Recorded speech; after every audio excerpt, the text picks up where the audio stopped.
আসসালামু আলাইকুম। সবাই কেমন আছেন? আশা করি আল্লাহ পাকের রহমতে অনেক ভালো আছেন। আজকে রাইতে একটা ভিডিও করতেছি। আমার সামনে দেখতেছেন একটা অটো ভ্যান গাড়ি আছে। তো এক এক দেশে এক এক রকমের গাড়ি, আহ, রিক্সা, অটো রিক্সা আছে, অনেক রকমের গাড়ি আছে। তো আমাদের এলাকায় হলো অটো ভ্যান গাড়ি। তো আসলেও রাত্রে দেখতেছেন শুধু অনলি আমাদের মার্কেটের সামনে একটা দোকানই খোলা আছে প্লাস, এবং আমার কাছে এই গাড়িটা আসছে। গাড়িটার কি সমস্যা আমি আপনাদেরকে আজকে সার্ভিসিং করে দেখায় দিব। তো যারা আমার ভিডিওটা দেখবেন অবশ্যই ধৈর্য সহকারে দেখবেন। যদি ধৈর্য সহকারে না দেখেন সেক্ষেত্রে আপনারা কিছু শিখতে পারবেন না। অনেকজনই আছে আমার নতুন যারা মিকার ভাইরা, তারা কিন্তু তাদের রোগ ধরতে অনেক সময় লাগে। তো অতি সহজে যাতে আপনারা রোগ ধরতে পারেন এবং রোগটার চিকিৎসা দিতে পারেন। আসলেও কাজের কিন্তু মূলত হলো রোগ ধরাটাই মেইন। চিকিৎসা দিতে সময় লাগে না যদি রোগ ধরা যায়। তো সেই ক্ষেত্রে আমরা চলেন যাই, আমার গাড়িটার সমস্যা কি আপনাদেরকে আমি দেখাবো। তো আমার যদি দেখাতে চাই, দেখেন আমার কিন্তু মিটারের লাইন দেওয়া আছে, মিটারের লাইন দেওয়া আছে, লাল আলো দেখা যাচ্ছে। দেখেন আমার লাল আলোটি মিটারে আছে। প্লাস এইখানে এখন আমি ভোল্ট মেপে দেখাবো আমার এখানে কত ভোল্ট আসছে।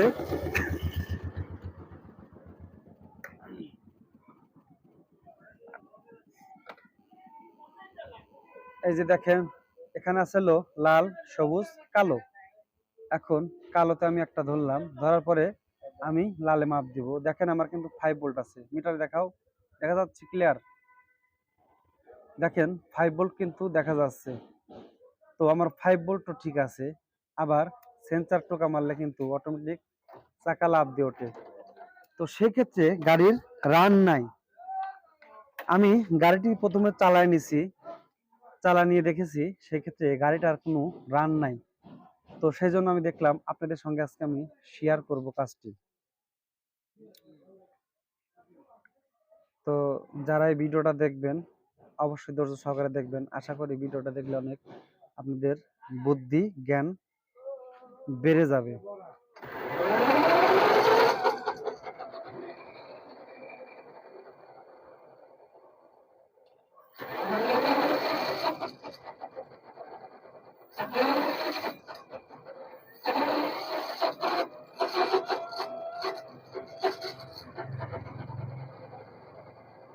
তো গাড়িটা পিক আপ নিচ্ছে। সেই ক্ষেত্রে আমি যদি গাড়িটা লোড দেই সেক্ষেত্রে আমার গাড়িটা কিছুটুক চলে থেমে যায়, কিছুটুক থেমে যায়। তো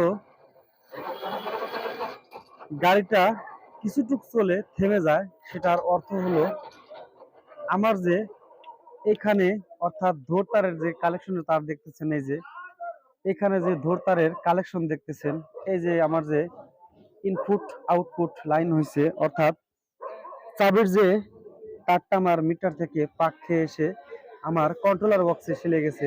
দেখেন এই যে আমার 48 ভোল্ট কন্ট্রোলার বক্সে, অর্থাৎ 48 ভোল্ট চাবির লাইন যে আমার কন্ট্রোলার বক্সে ইনপুট হয়েছে, এই লাইনটা আমার পচা আছে।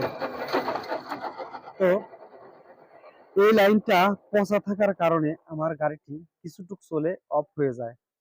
তো সেই ক্ষেত্রে আপনারা কোনো সময়ের জন্য এরকম যদি রোগ পান সেক্ষেত্রে আপনারা কি করবেন, এই যে 48 ভোল্টের চাবির যে লাইনটা আছে, ঠিক এই লাইনটা যে মিটার থেকে আসছে সেই তারটা আপনারা চেঞ্জ করে দিবেন। তো আমি আশা করি এই তারটা চেঞ্জ করে দিলে আপনাদের কাজটি সাকসেস হয়ে যাবে। তো সেক্ষেত্রে আমি আপনাদের কাছকে দেখাচ্ছি। তো আমি আসলেও পুরা তার চেঞ্জ করলাম না। সেক্ষেত্রে পুরা তার যদি আমি চেঞ্জ করি তাহলে আমার 120 থেকে 30 টাকা খরচ হয়ে যাবে। সেক্ষেত্রে দেখেন আমি একটি ভালো কোম্পানির তার নিয়েছি। আমার 2 গজ তারেই আমার কাজটি হয়ে যাবে। তো দেখেন আমি এই তারটা নতুন দিয়ে দেবো। তো এই তারটা যদি আমি নতুন দিয়ে দেই তাহলে আমার আর লুজ কালেকশন পাবে না এবং গাড়ি কিছুটুক চলে অফ হয়ে যাবে না। তো হইতে পারে ভিডিওটা ছোট, কাজ ছোট, কিন্তু অনেক সময় এটাই যে বোঝে না তার জন্য অনেক অনেক বড় হয়ে যায়। তো আসলে রাত করে ভিডিও করা সেক্ষেত্রে ভালো একটা ক্লিয়ার হবে না। তো ভিডিওটা যারাই দেখবেন আশা করি আপনাদের একটা আউট নলেজ বেড়ে যাবে। তো আমার এই যে 48 volt input controller box, 48 volt ইনপুটে আমি তারটি লাগাই দিছি। এখন আমি তারটা বাগানোর পরে ঠিক আমি মিটারে সংযোগ করে দেব। তো দেখেন সুন্দর করে গাড়ির পাশ দিয়ে পরাই দিলাম।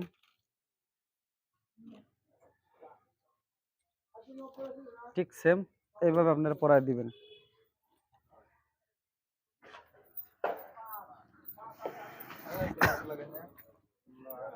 তো এলো আমার, দেখেন একটা মিটারের এই যে 48 ভোল্ট লাল ইনপুট হয়েছে, 48 ভোল্ট লাল ইনপুট হয়েছে এবং সবুজ তার দিয়ে আউটপুট হয়ে আমার কন্ট্রোলার বক্সে সংযোগ হয়েছে।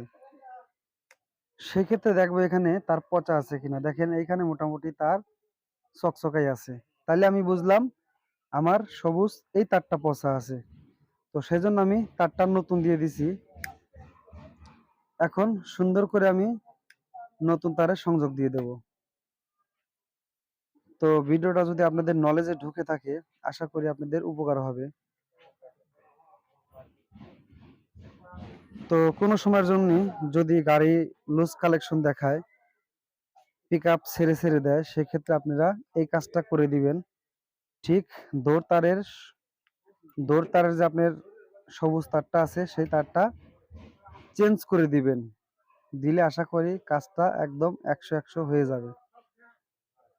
তো সেক্ষেত্রে দেখেন আমি এখন এখানে একটা লাগাবো।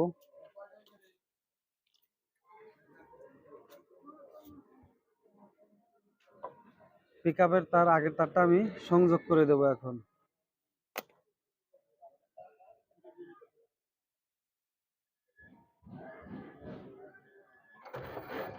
তো কাজ করার সময় একটা জিনিস লক্ষ্য রাখবেন, সেটা দেখেন আমি স্ট্যান্ড লাগাই নিছি। আমি স্ট্যান্ড কিন্তু লাগাই নিছি কিসের জন্য? অটো ভ্যান রিক্সার কোনো গিয়ার নাই, কিসের জন্য? এটা কিন্তু যখন তখন দৌড় দিতে পারে।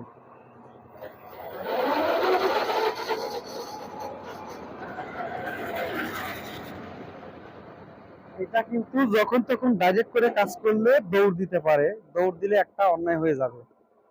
সেই ক্ষেত্রে আপনারা সবসময়ের জন্য সাবধানতার সাথে কাজ করবেন।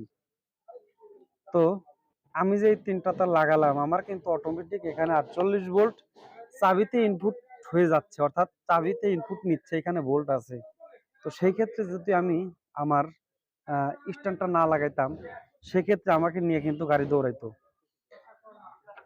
তো সব সময়ের জন্য সাবধানতার সাথে কাজ করবেন এবং যে কোনো নিত্য নতুন ভিডিও যদি পাইতে চান অবশ্যই আমার চ্যানেলটি সাবস্ক্রাইব করে রাখবেন আর বেল আইকন বাটনটা বাজিয়ে রাখবেন। আমি আশা করি আমার যে ভিডিওগুলো ছাড়া আছে আপনারা যদি দেখেন আপনাদের অনেক উপকার হবে। আর ক্রিটিক্যাল যে কোনো ধরনের বুদ্ধি টেকনিক বুদ্ধির কাজ আপনারা পেয়ে যাবেন। আর কোনো কাজে গুমর আমি রাখি না, সবসময়ের জন্য কিন্তু আমি আপনাদেরকে বলে থাকি কাজের গুমর আমি রাখি না, আপনাদের মাঝে কাজের গুমর ছেড়ে দেই। তো আলহামদুলিল্লাহ আমার সবুজ তারটি কিন্তু লাগানো শেষ। এখন আমি আশা করি যদি কোনো কন্ট্রোল বক্সের সমস্যা না থাকে সেই ক্ষেত্রে আমার গাড়িটার লুজ কালেকশন পাবে না।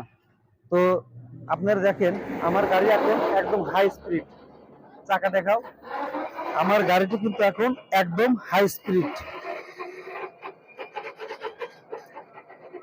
আমার চাকাটা কিন্তু একদম হাই স্পিড। তো আশা করি সবাই আমার ভিডিওটা দেখে কিছু হলেও আপনারা কিছু শিখতে পারবেন। তো যদি ভিডিওটা ভালো লাগে অবশ্যই আমার চ্যানেলটি সাবস্ক্রাইব করে দিবেন এবং একটি লাইক আর বেল আইকন বাটনটা বাজিয়ে রাখবেন। তো আর যদি ভিডিওটা ভালো লাগে অবশ্যই কমেন্ট করবেন। পরবর্তী ভিডিওটা আপনারা আমি এই ভিডিও আবার নতুন করে দিব। তো সবাই ভালো থাকেন, আসসালামু আলাইকুম।